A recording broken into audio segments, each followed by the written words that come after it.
Following my little look at the Glen Scotia distillery, I thought it would be a good idea to take a deeper dive into one of their bottles and find out a little bit more about it.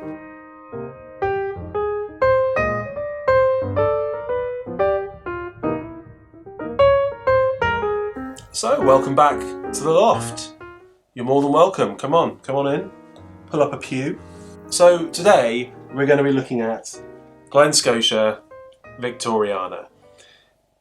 Now this bottle won the online Scotch Whisky Awards Best Whisky of the Year, which is a pretty hefty accolade, knowing that you lot out there put this one as number one out of all the bottles you could have chosen. I was a touch surprised, and we'll get into why that is a little bit later on. But the online Scotch Whisky Awards is a really, really good initiative, and it's one that I've been glued to since it started in 2021. But it's a really, really good initiative, and it's really interesting to see that this is a fan favourite, that people are voting for this and want to go out and keep buying bottles of it. So, let's take a look at it.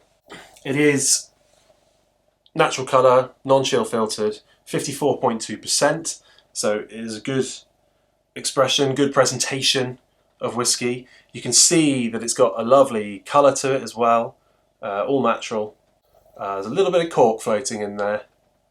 For those of you who like your whiskies a little bit more agricultural. So on the nose, the first thing that really hits you on the nose is this caramel flavour that really hits you hard. It's the first thing you notice. And then behind that there's this sort of layer of salinity, slight kind of coastal note that runs through it, and only a touch of peat. Now I've had this bottle open a little while, so I think peat levels or the amount which you sense peat in a dram goes down as the longer the bottle's open. I don't know if there's any science to that. It's just a phenomenon I've noticed, that when a bottle's been open a while, it seems to get less peaty to me. So I'm really not picking it up off a huge amount. If I open the new bottle, then you might get a little bit more off it. In fact, let's see. A little bit more peat when you open a new bottle. I also get this slight coconut, like really faint coconut note in the background. I presume again from the wood, the casks. And then there is an astringent smell to it. Astringent to me seems like quite a negative word. I don't think it is. I quite like astringent flavours in things. I quite like those tannic qualities in red wine or cranberry juice or something like that.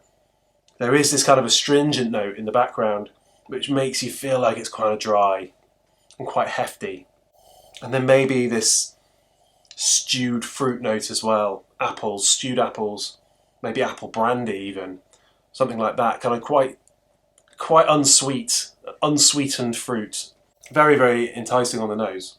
So let's have a try. That astringency is there again on the palate. I think it still lingers around, and it is quite nice. But it does remove some of that sweetness away from the whiskey. So if you like really, really sweet whiskies, I don't think this is the one. As I said in my previous videos about Glen Scotia, I feel like their whiskies are very cask-led. They're very woody, very oaky, very spicy as a result. And this is very, very similar, except probably a little bit more so. There is a tannic quality that sits with you on the palate. It's not sweet. It's quite savoury in many respects. Probably helped along by the high alcoholic strength, so with 54.2%. It's a little bit hot. And I always have found Glen Scotia Victoriana a little bit hot. And I always do have to add water when I drink it of an evening, say. So that's what I'm going to do now. I'm going to add some water. So I've added a little bit of water, a couple of drops. And on the nose, very similar really. I'm getting a more resinous note now, which I often find happens when I add water to whiskey. It's definitely toned it down a little bit. It still hits the back of your throat though. You get a more resinous note. It does get a little bit sweeter, and I'm getting more tropical notes now. That coconut that I was talking about earlier, that some pineapple maybe, as it sweetens that apple note that I was talking about, is sort of transferring to pineapple. But it's all very delicate. It's all kind of all just happening quite subtly. Despite that, it is a punchy dram. It doesn't sort of hold its punches. Whilst I'm struggling to pick out these individual flavours, on its own, it's a very formidable dram. It's allegedly made to replicate the whisky that was around in the Victorian era, the Glen Scotia whisky that they were making at that time.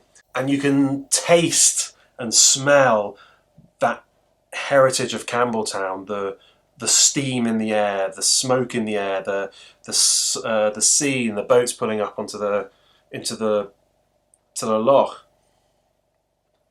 And it's rough and it's woody and it's spicy. It's not a shy dram, that's for sure.